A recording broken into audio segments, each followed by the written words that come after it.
আচ্ছা, first of all হচ্ছে আমরা অ্যাডোবি ইলাস্ট্রেটর ওপেন করব, দেন এখান থেকে আমরা একটা লোগো ক্রিয়েট করব, যেটা হচ্ছে আপনাকে ক্লায়েন্ট বলবে যে আমাকে একটা লোগো তৈরি করে দিতে হবে আপনার পছন্দ মতো। তো সেক্ষেত্রে আমরা কি করব, সেক্ষেত্রে যে কাজটা করব, আমরা এমনিতেই দুই তিনটা লোগো মানে যে ক্যাটাগরির উপরে হবে এটা ভালোভাবে শুনে নিব, অথবা তারা বলে দিবে যে কোন ক্যাটাগরির উপর হবে। তো সাপোজ আমি বাটারফ্লাই একটা লোগো তৈরি করব, তো এই লোগোটা আমি কোথা থেকে কপি করব না, ঠিক আছে, আমি গোল্ডেন রেশিও মেনটেন করে একটা বাটারফ্লাই করব। তো সেক্ষেত্রে আমি একটা শিপ চেপে ধরে একটা রাউন্ড শেপ নিয়ে নিলাম, অথবা ইলিপস। তো অ্যাডোবি ইলাস্ট্রেটরের ভাষায় হচ্ছে ইলিপস টুল। ওকে, তো ইলিপস টুলটা নিয়ে নিলাম, দেন হচ্ছে আমি আর একটা ইলিপস টুল নিব, এটা হচ্ছে আমি আমার আইডিয়া অনুসারে একটা ইলিপস টুল নিলাম।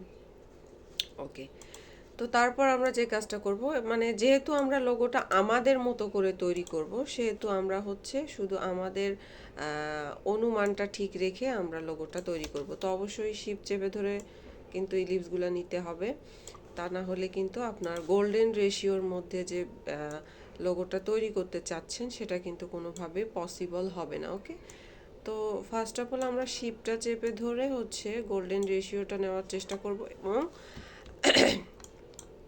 ট্রাই করব যে রেশিওগুলো যেন ঠিকভাবে প্রত্যেকটা ইলিপসের সঙ্গে অ্যাটাচ থাকে। ওকে, অ্যাটাচ না থাকলে কিন্তু আমরা যখন এটাকে শেপ বিল্ডার দিয়ে শেপ করব, তখন কিন্তু আমরা সেই শেপটা করতে পারবো না।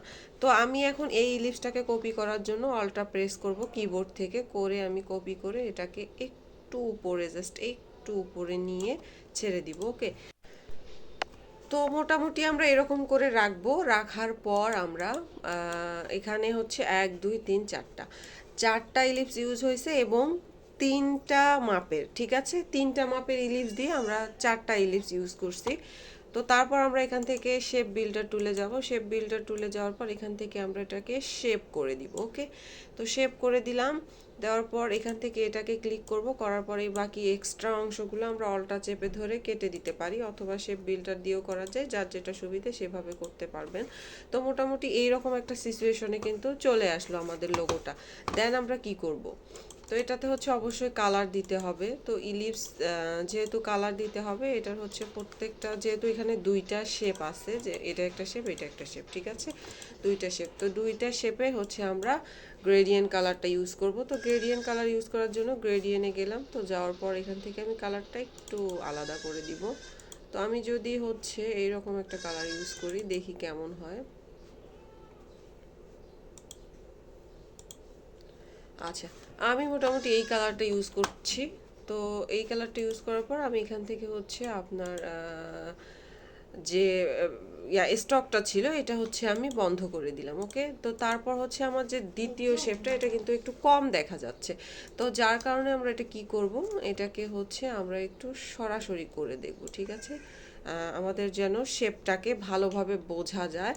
তো পারলে আমরা এখানে দুইটার জায়গায় তিনটাও নিতে পারি, তিনটা নিয়েও দেখতে পারি যে আমাদের শেপগুলো কেমন হচ্ছে, অথবা চাইলে কেউ একাধিকও নিতে পারে, এটার কোনো সেরকম বাধা ধরা নিয়ম নেই। তো দেখা যাচ্ছে এটা হচ্ছে খুব বেশি ভালো লাগছে না, ঠিক আছে, তো এর জন্য আমরা হচ্ছে আবার এটাতে ক্লিক করব, করার পর আমরা ট্রাই করব দুইটা বা তিনটা অ্যাঙ্গেলের মধ্যে নেওয়ার। তো যদি এরকম থাকে তাহলে আমাদের এই, তো শেপটা কিন্তু এখন সুন্দরভাবে বোঝা যাচ্ছে। তো এই শেপটা বোঝা যাওয়ার জন্যই কিন্তু আমরা এত কিছু করলাম। তো এখান থেকে আমরা হচ্ছে স্টকটাকে অফ করে দিই, দেখি, হ্যাঁ, শেপটা হচ্ছে বোঝা যাচ্ছে, ঠিক আছে। তো সাধারণত এই ধরনের লোগোগুলা কিন্তু এই রকমই হয়ে থাকে, আহামরি তেমন কোনো কালার ইউজ হয় না, এবং দেখতে অনেক বেশি সিম্পলের মধ্যে খুব ভালো লাগে, ঠিক আছে। তো এখান থেকে আমরা ট্রান্সফর্মে যাব, ট্রান্সফর্মটা কোথায়, তো এখান থেকে ট্রান্সফর্মে যাওয়ার পর এখান থেকে আমরা রোটেটে যাব, ঠিক আছে, সরি, ট্রান্সফর্মে যাওয়ার পর আমরা যাব হচ্ছে রিলেফট, রিলেফটে যাওয়ার পর এখানে কপি করব। তো কপি করার পর এটা আমরা হচ্ছে আমাদের জায়গা মতো বসায় নিব। দেখেন এটা মোটামুটি কিন্তু প্রজাপতির মতো লাগছে।